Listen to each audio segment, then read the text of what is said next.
Near the beginning of the Pennsylvania Parade series, we presented a documentary look at an Appalachian family titled Visiting with Darlene. We've maintained our contacts with Darlene and her family over the past 25 years, and in this final episode of the Pennsylvania Parade, we'd like to bring you up to date on a generation of rural family history with the Darlene Chronicles.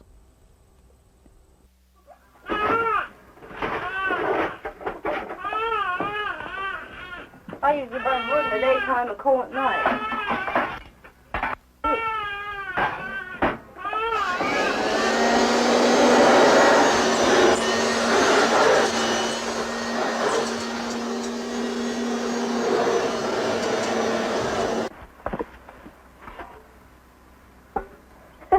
Every time my husband comes down here, there's a thing in the bottom.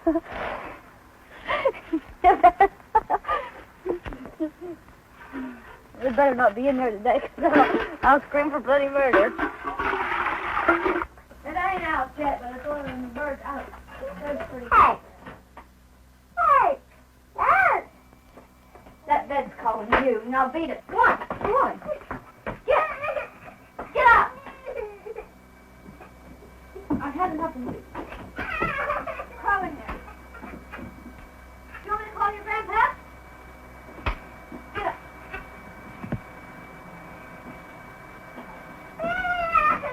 Well, I don't see you out here again.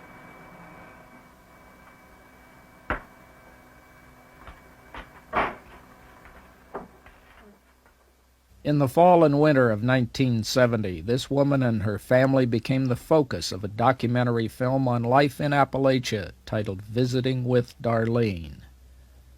The film turned out to be a mild success. It won a National Broadcasting Award. A theatrical showing in New York City was reviewed by the New York Times, and it was used by hundreds of colleges, secondary schools, and community and professional groups. Although she was not aware of it, Darlene had become a small-scale celebrity. Now, after 25 years, a look back at the world Darlene has inhabited over the middle years of a richly varied life. The Darlene Chronicles is a public affairs production of Penn State Television. Well, I'm 28, and I got 4 kids, and I'm also married. And I lived in Pittsburgh. I was born in Hospital, but I was raised in Pittsburgh.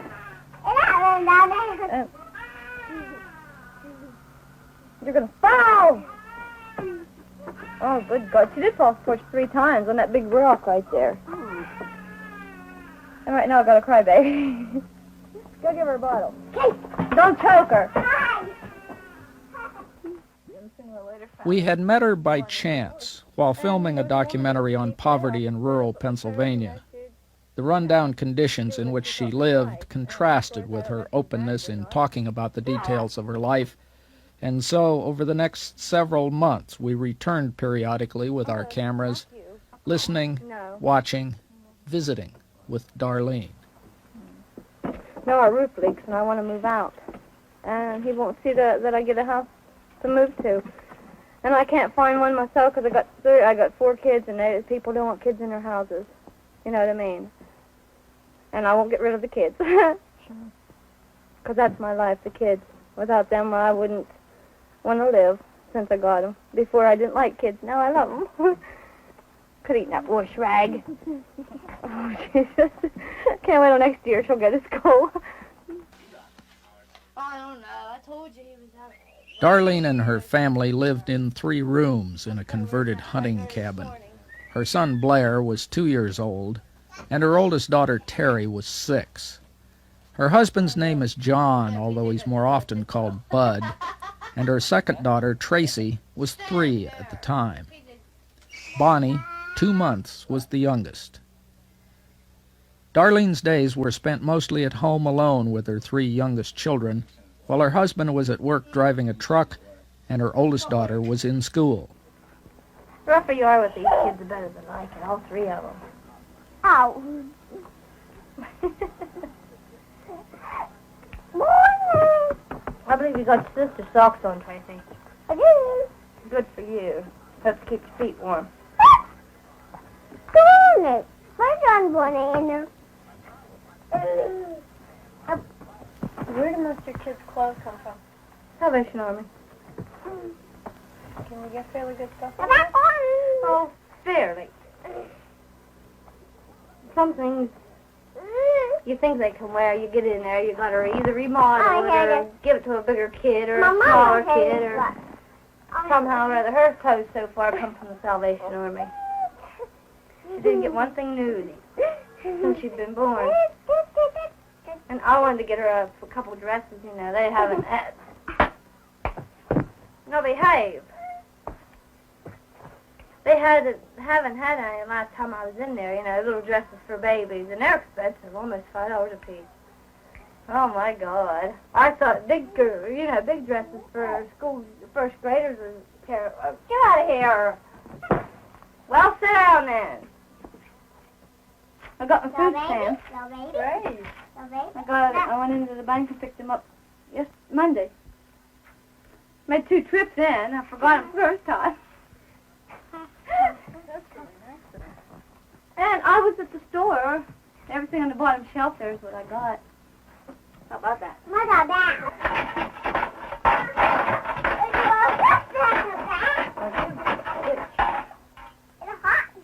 No, it's real cold. Go to bed.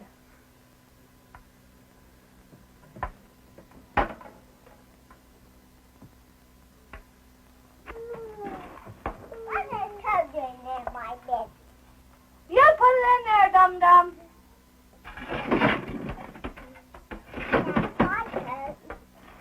Put it up and get the hair in there.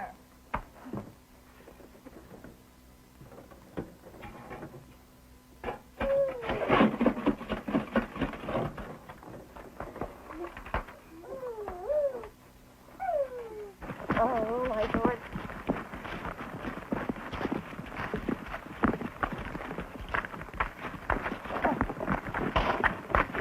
There, I made it, but it didn't get wet that time.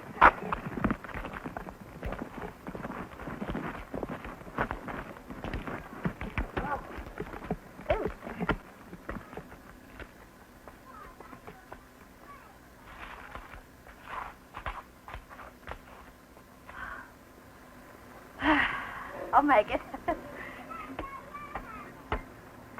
Oh. And that little girl here weighed 8 pounds and 5 ounces the last time I had her at the doctor's. How old is she? 2 months. But she didn't eat nothing.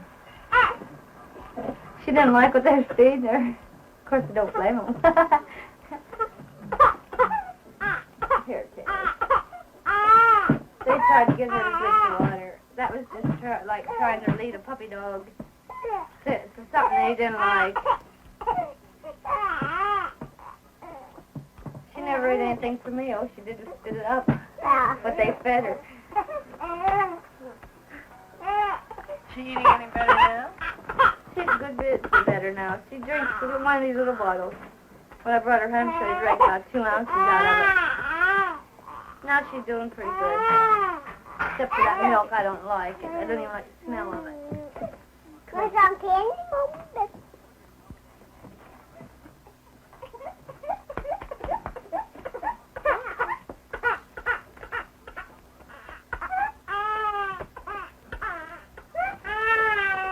You don't mind. Get out. No, baby! No, baby! No, baby! No, baby! No, baby! Ah, get up! I mean, Mother, Hey.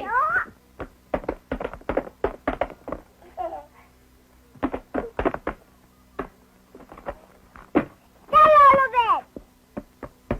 Oh, my God. I want my help for my babysitter.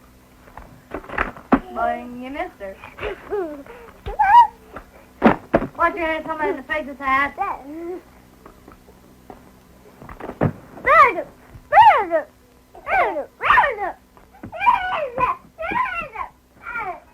I got a bathtub for which one I'm too tired to clean it up. Just wait a minute.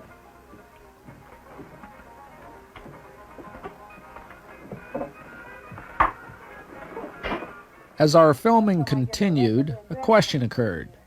Why was Darlene so open in allowing two strangers to record some of the most personal details of her life? How come you're so interested in what we do? We've frankly had a hard time getting people to talk to us about problems. You were willing to talk, so that's why we came out. Well, I suppose. If you was in my shoes, you'd be willing to talk to most anybody. Well, I don't know. Apparently some people don't. Well, maybe some people, I don't know, maybe they don't care. Maybe they care for nobody but themselves, you know what I mean? Yeah. Of course, I was kind of brought up in a kind of a childhood that we loved each other when we had time to be together. But when one of us was sick, why, kind of broke up the gang.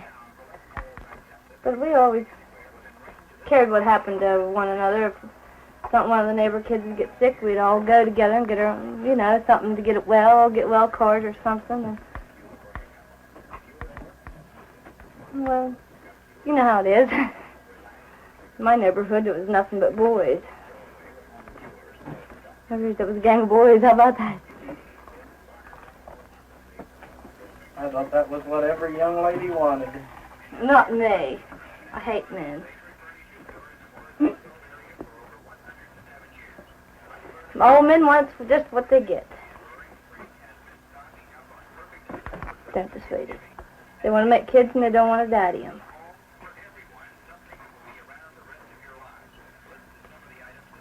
Of course, her daddy is alive, and he's willing to take care of her if I force him, but I'm not going to force him. Because it's his responsibility.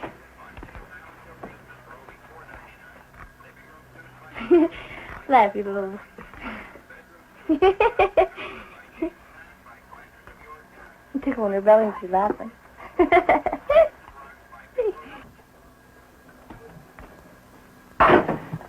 I forgot the bathroom. Get your shoes on and go. And your coat. Where is it? Get it.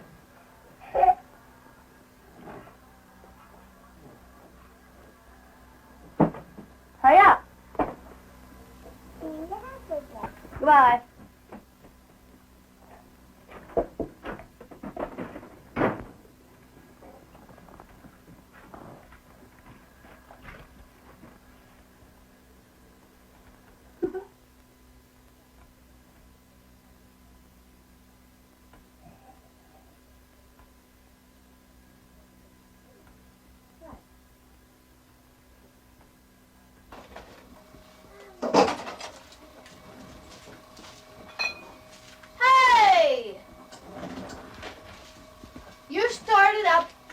You plug it in, you start it up, and I'm going to knock you in your ass. Good on, sit down. They're bad after the sweep, but they're On the weekends and in the evenings, Darlene's husband, Bud, was home from work, and her oldest daughter, Terry, was home from school.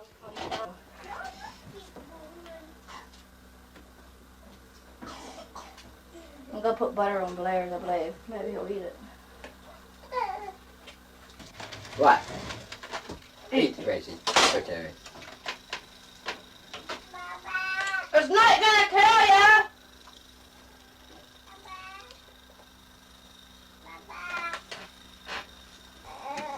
Get that dish right empty. The time clock comes up. You're not going nowhere. You're going to sit in that high chair while it does get empty. Lisa ate it! I'm still living yet. This is my second. PJ ate it! Eat there. Oh, You see anything wrong with that, Sue? That's good, I think.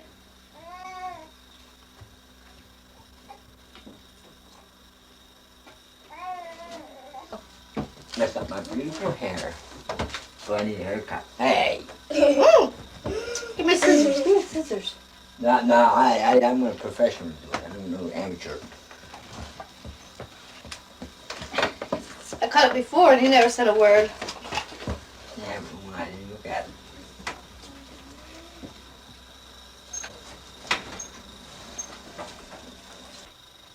coming. Goodbye. Damn you, bud, I'm gonna knock you off that chair. Sure as hell don't want to have overalls on when stupid comes. Darlene's marriage was not entirely ordinary. It contained elements of romance, disappointment, intrigue, and perhaps danger.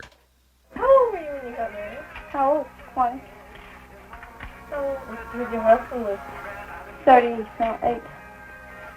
He was 38 when you got married. He should.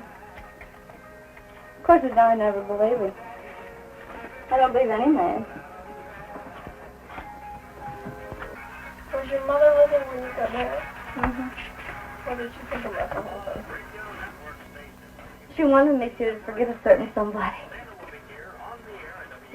I didn't forget him. We still see each other occasionally. He likes my kids. He likes all 4 of them. But we can't live with them. That's out of the question. Because my so-called husband would be right there and he'd murder him.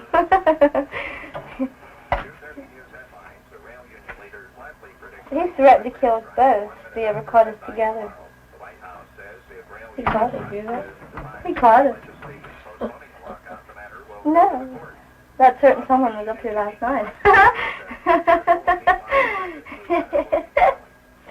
When he comes, my husband goes to bed. How about that? He's a dum-dum. What's your door? What's your door? Listen. Listen. Listen. Say, come in. There, man. Oh, you. It's cold there.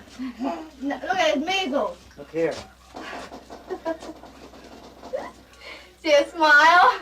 Just saw you smile. Paul, a friend of Darlene's, was often present in her home. Paul was part of an unusual relationship between Darlene, her husband, and her children. Look at what that man did. No, B. Say B. Tracy, can you say your ABCs? Let's hear them. Let's hear them. Loud enough, I can't hear them. The father of 7 children in his own marriage, Paul had a very close friendship with Darlene before her marriage to Bud. And that friendship had continued, in spite of a certain level of tension between the 2 men. The Bud's no good, he's outside. What did you want? He got his butt up. What did you want? I don't like. We don't worry about what Dad likes. Huh?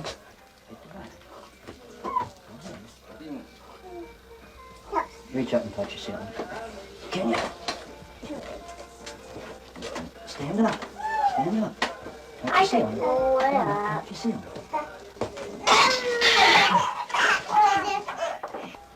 How does it tuck up?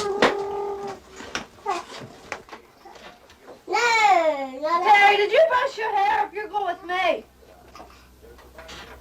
You scrub this boy after we had that Vicks on. I bathed all 4 of them. Then Lisa. When you put Vicks on them, then it's nice to Hey, wash your hair. I beg your pardon, mister. I bathed all 4. And I cleaned the house and I bathed myself. You're gonna lose it. Ma, don't brush your hair. Ma, don't brush your hair. Are you going with me? Get that brush or I'll knock you through the refrigerator door. Not so bad. She won't listen with a damn. John Myers walks out, she listens as good as pie. She didn't want to eat her dinner. So I set her on the high chair. And I did. And What you didn't have on the floor, yeah. Can you do a French twist?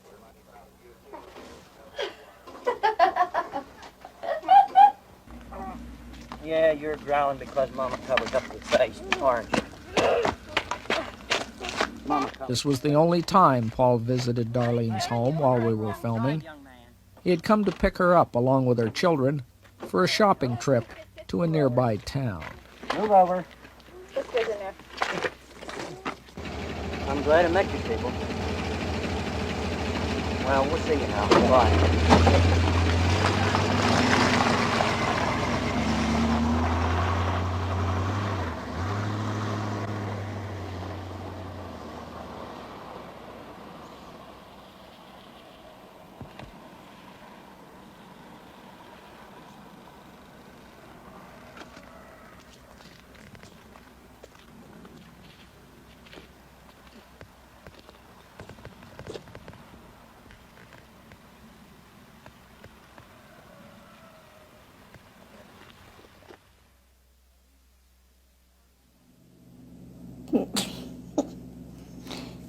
My name is Darlene Myers.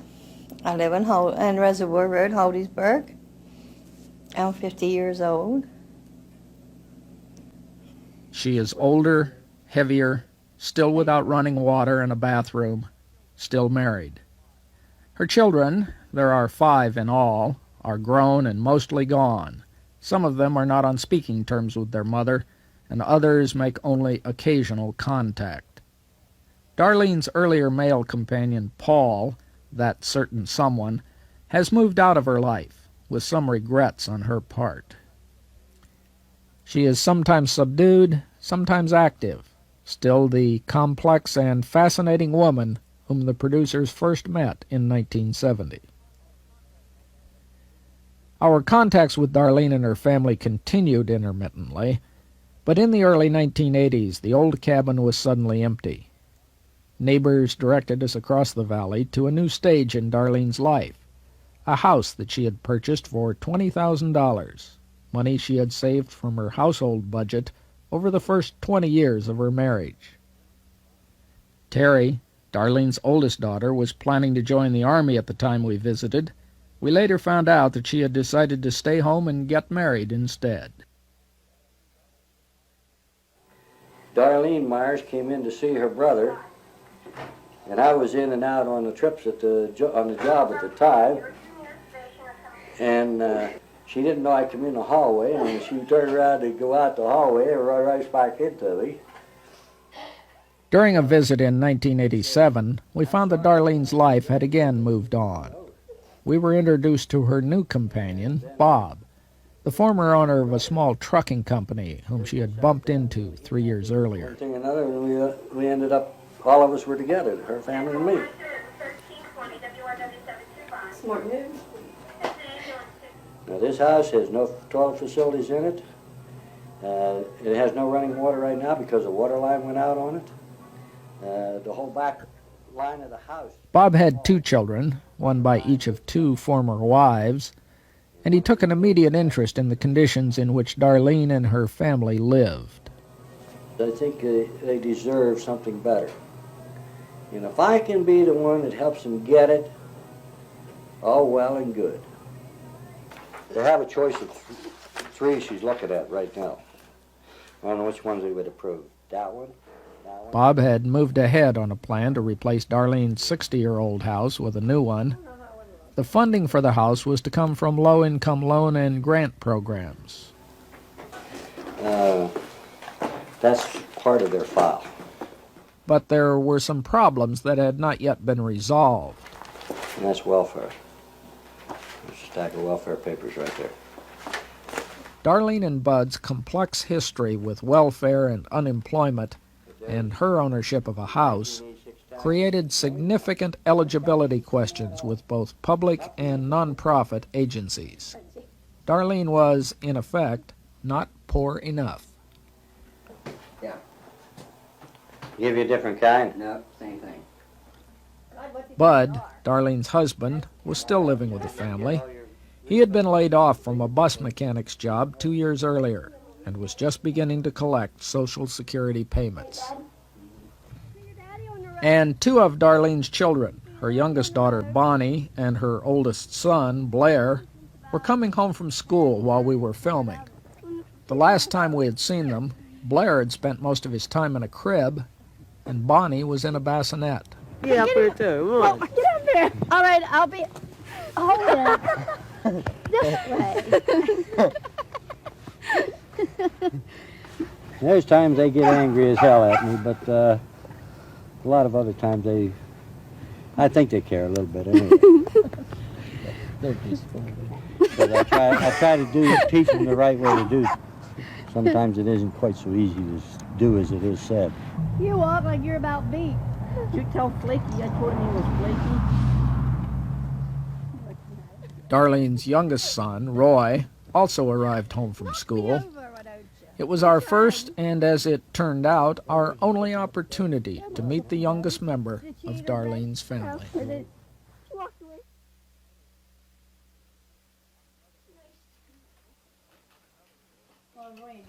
On another visit in 1988, Tracy, Darlene's second daughter, was at home.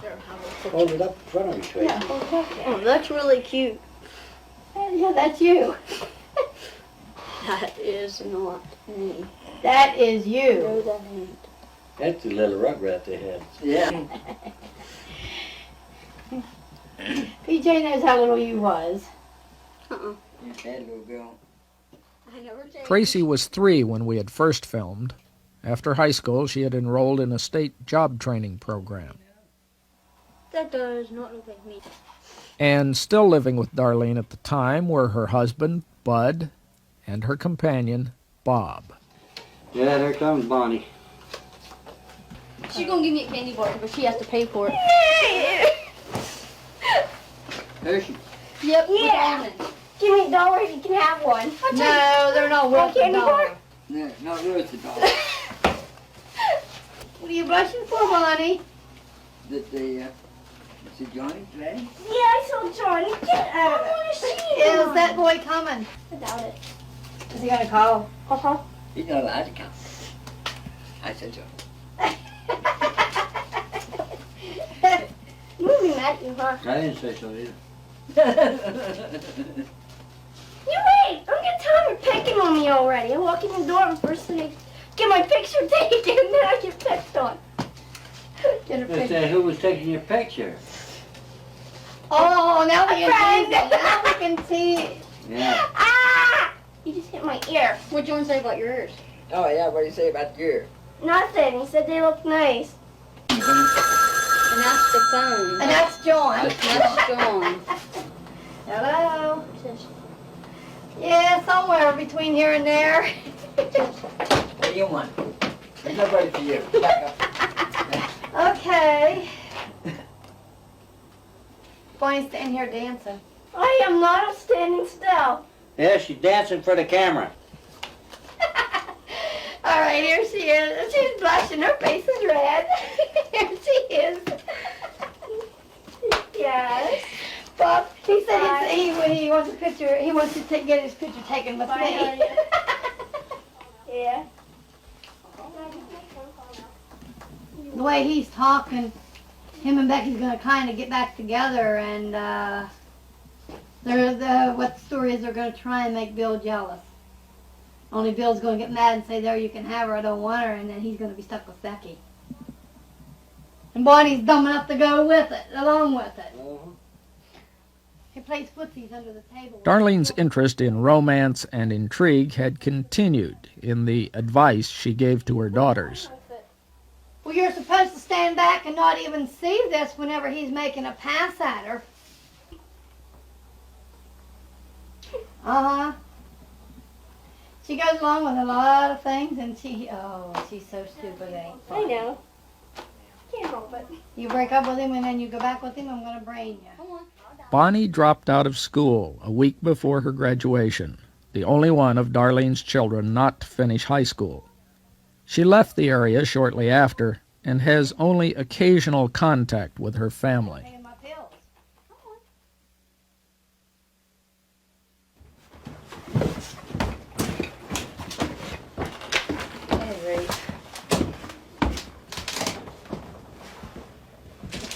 You mean that's all gonna be in the newspaper?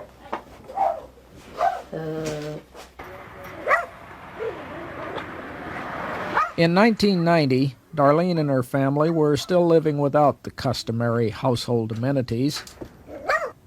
Bob's attempts to obtain new housing had not yet succeeded, but his activities with the local Habitat for Humanity organization had prompted newspaper articles on Darlene's house and living conditions. Can I have you two folks right here? I just shoot a nice portrait of you with your house in the background. Alright? Okay.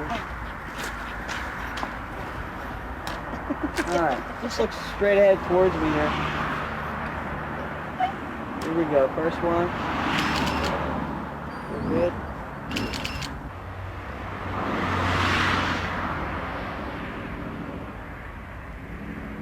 When they get the new house, they'll just come back here and make some nice pictures of you and your husband in the brand new home. What?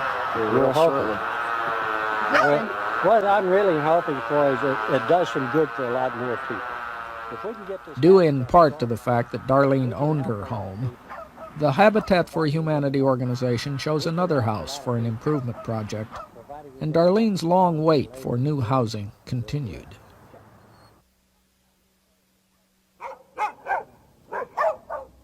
Three years later, in 1993, the old house was still in use. A foundation site had been leveled, but construction of a new home had not yet begun. In fact, to get it scrape and level up some more yet. Take ditches around the back of it before it's ready for a foundation in it. I'm only hoping. Living on dreams, I guess. Well, better that than nothing. Hey, who's coming? Who coming down? Here come my big girl. Here come my big girl. Here, honey. Here, honey. Ah, this is my big girl. Say hi, PJ. Say hi. Oh, Bob, I put this stuff at Jessica, one of Darlene's 4 grandchildren. Here comes the little one. Along with her younger sister, Jessica had been removed from the home of Darlene's second daughter, Tracy, by the county's Children and Youth Services Office and placed temporarily with her grandmother. Yeah, this is little Tracy.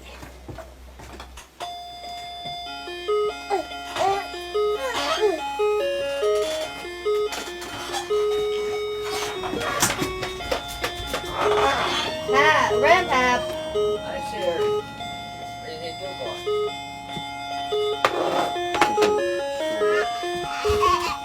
Get there.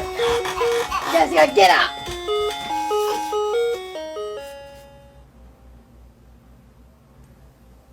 A few miles away, the rented home of Darlene's second daughter, Tracy. Tracy was 3 years old when we had first filmed. Now she was 28, 2 children, unmarried. Okay, so when you get home. Whenever that will be. Huh? Whenever that will be. I'm not too good with Tracy and her companion, John, were trying to arrange to have their children returned to them in time for Christmas. How does your mom come to have the kids? Hmm? How does your mom come to have the kids? I took him out and told welfare came. She was the only person that I knew I could trust with him.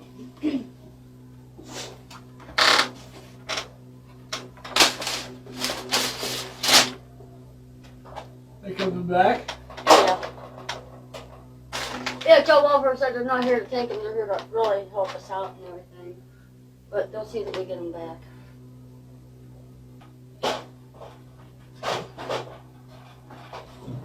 But this is mainly what I do all day. Clean my house. See what they were going to do. She had told me yesterday. Tracy talked with us about a number of things beside her children's absence, including some information on her recent hospital stays. What were you in for if it's any of my business? Well, my first one, I had to get my foot operated on. My second one, I had to get my wrist operated on. The third one, I had my tubes tied. Excuse me.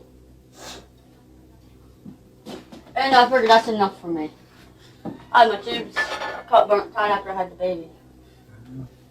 Because at that point, I didn't really want to have another one. And now, I want to have another one and can't afford to get it done.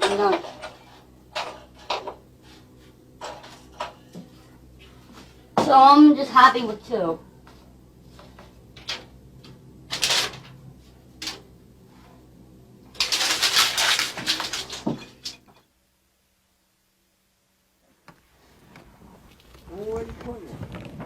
On a tree. That's better there. Need one more ball in there, Bob. I don't see that bare spot, whatever you call it. Hey, Tracy. 2 days before Christmas, and the granddaughters were still with their grandmother. Where's your Christmas tree? She's looking for it. Where's your Christmas tree? Tracy, you like Dutch No. Club? Boy, these little gals cost me some money, but I guess we got our pleasure out of them for it.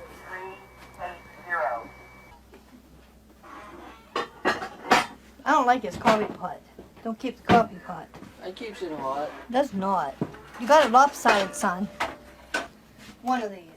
Besides her two granddaughters, Darlene's oldest son, Blair, was back home living with his mother. Yeah, hold it with a fork. Just like that, so it don't slide all over the place, and you're gonna have the skill on the floor. Thank you.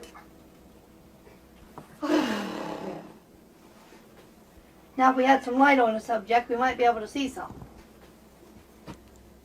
When a light switch failed in Darlene's house, the repair that was used required clipping two live wires together. I'm surprised I could see how to hook it up. Light on the subject. The wiring and the house were showing signs of serious deterioration. Did you ever hear where there's a will, there's a way? Oh, telephone. Let me get it, Blair.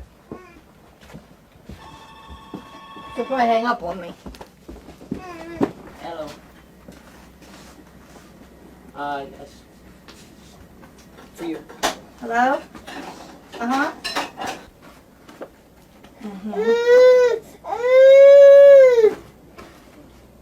Did you hide them from me? Blair, go tell Bob. Tell Bob to come here. Yeah, hurry up.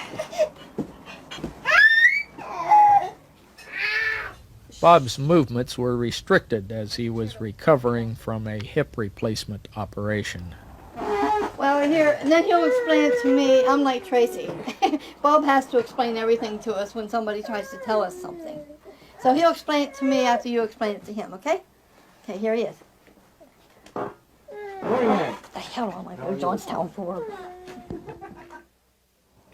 I had told her one time that somebody had evidently tried to get with this girl, or had wanting them to do things that they shouldn't have been. She said, well, I don't know. Nobody's been around them long enough. Well, there's a couple of characters that have been around, and one was even babysit her a couple of times, and he's not allowed around her. You know what I'm talking about. Children's Service now is going to have to fight the state of Pennsylvania over the abuse of these children. Okay, you ready to do it again? State doesn't You wanna want do to it again? recognize it as abuse. You want to do it again? Okay, we'll do it again. And they know, and I know, that it's a fact. That, hey, there has been abuse done. It's all yours. The two granddaughters were later examined by a Children and Youth Services doctor, but Bob's suspicions of child abuse have remained unconfirmed.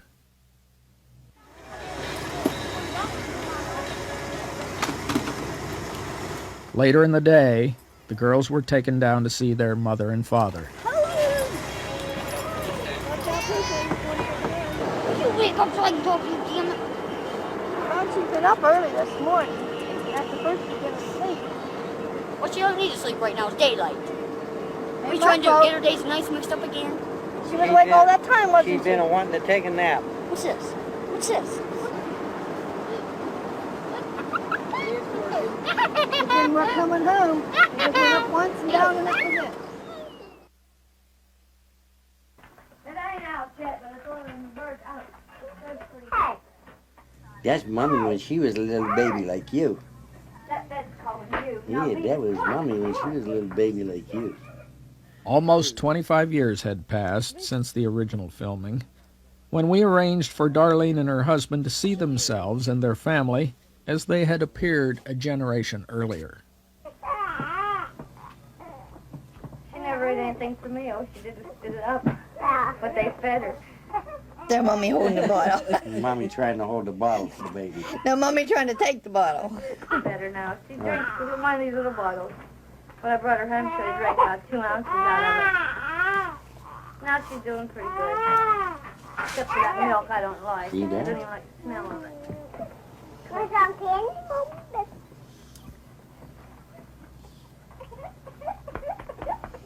I don't remember laying the kids on their belly. I was always afraid of them suffocating. Mommy got slapped. Hmm? Mommy got smacked.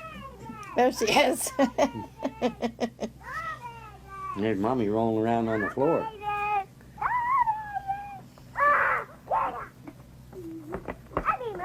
That's a doll baby, I think. Taking her frustration out of the doll baby. Yeah, my doll baby.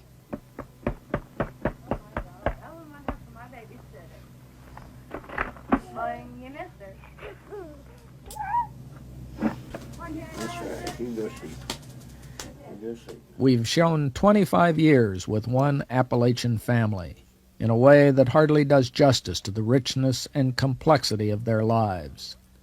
Perhaps we can at least fill in some of the gaps in the Darlene Chronicles. Well, I met Paul first, and he was already married. But he promised to get a divorce. We were going to take his 2 little girls and leave. But then I got scared and didn't. Then a couple months, well, after I graduated in 63, June 4th, then I met Bud, June 4th. And then I married him in November of 63. And been with him ever since. 30 years. Yeah, there are ups and downs, but who don't? But we stayed together. That's the main thing. Kept the kids until they was old enough to leave home. I feel that my dad did the best he could the whole time. Darlene's oldest daughter, Teresa, or Terry, lives a few miles away with her son and husband. My mother and I to this day don't speak very much. I try to forgive her. I try to, ask him. I've been kicked in the teeth, I don't know how many times by her. The tensions between Teresa and her mother have resulted in part from Darlene's relationship with her earlier companion, Paul. He was kind of nice. He liked to make kids, but he didn't like to take care of them. Which brings up a question of paternity. Who are the fathers of Darlene's 5 children? Well, Teresa and Tracy's John's, and Blair, Roy, and Bonnie's Paul's. They look like him too. Does that bother you? No, not really. Well, really, we were all too young to really understand, what was going on. But when you're used to just, having Dad around, it really confuses because we didn't know which one to really call Dad.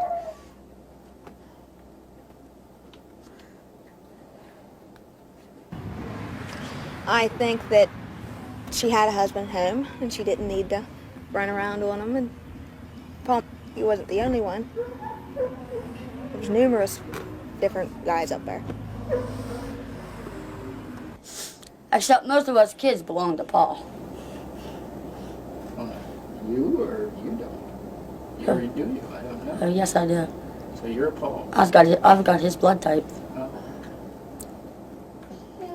That's something Mom won't really tell me the truth about. She told me I'm Dad, but she won't really tell me who I belong to because there for a while she kept telling me she didn't know whose daughter I really was.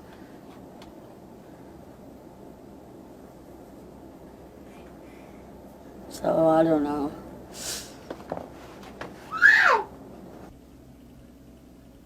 She come in to see her brother one day, and every time she turned around, she was running into me. I ran into Bob 3 times, almost knocked him down. And I don't know how it happened, but the next thing I knowed, we were all together, talking and that and carrying on. And I says, she started telling me about some of their problems, and I says, okay, I'll do what I can to help you. I'll help you the best I can. And when I come out and I seen the condition of their house, I says, you need a new house. So, I will see what I can do about getting a new house for you. Needless to say, I'm still trying to get a new house for him. Every place Tracy lived, at least they had a bathroom and they had water in the house. She did do that part good for herself that I never had. We never had a lot of money. Nope. Wish we did have. Darlene's husband, Bud, is 68 years old. Her companion, Bob, is also 68, and Darlene is 50. There is a good chance she may have to live the latter portion of her life alone. I think if something happened to him, she'd be able to make it out on her own. But yet, like she said, she was never out on her own, so she wouldn't know what it's like. Her excuse of everything is, I can't help it. She just don't want to do anything about anything. We said several times about, we told her years ago to throw Paul out. I can't. It's her house. Why can't she? You know what I mean? And so we've told her things about this guy. She says, well, I can't help it. It's not my fault. Now she can't do nothing about it. I was never on my own. I always had somebody to depend on. When I had Bud and I had Paul to depend on. Now I got Bud and I got Bob to depend on. I can't depend on myself. It's just one of them things. I never had the experience. I might not like it, but at least it would be a chance to prove something, whether I could make it or not.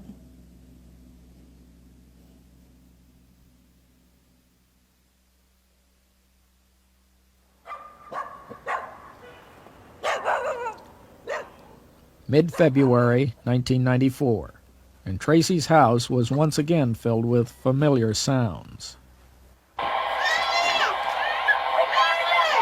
6 years, Security X, Central Pennsylvania, 186. We're trying. Stand by.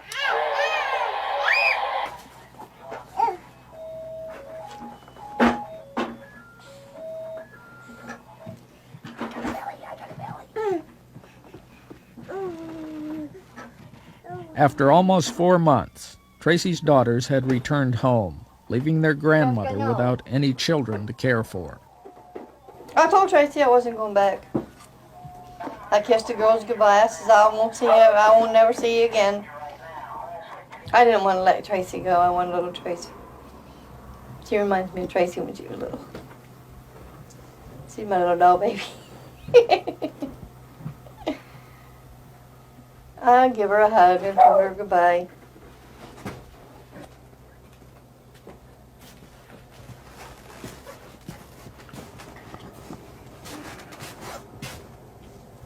Oh, Bob wants a glass of water too. Yeah, I go to that. A gas of water. Yeah. I'm all right. I ain't go to bed yet. I got home by what time? May 30. Yeah, I was going to go to the laundromat early this morning when I got off of work. And I spent that time with the girls instead of going to the laundromat. Because they would only sit in the van. After many years at home, Darlene had recently become employed, caring for an elderly woman with Alzheimer's disease.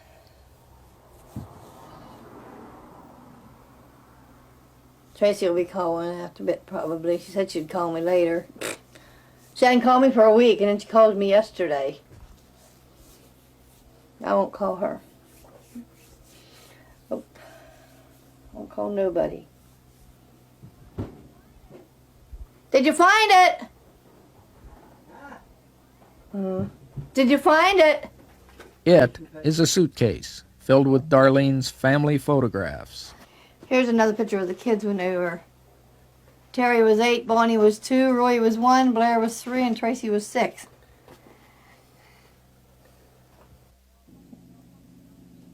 They don't talk to me. I don't know too much about her. Besides, she's married, she got a little boy, and supposed to be pregnant again. That's all I know about her. Oh, Tracy's trying to make a life for herself. If that guy she's living with would just get a job and help a little, she could make it better. She could get a better place than what she's got. Blair? Oh, he's his own guy. He's, I don't know how to say it. He don't want to get a job. He says he does, but he doesn't. So, what else is there to say about it? I don't know anything about Bonnie. She lives in Texas and I haven't heard from her. She used to write to me, but she don't write to me no more. She don't call me no more. How about Roy? He's in Vermont. He only called me twice to raise heck. He never went to, he was never on time. He was always drunk. I think he spent some time in jail, but nobody will tell me. They don't think I love them, but I do. That was my life. My kids was my life. Now they're gone, and I don't have a life.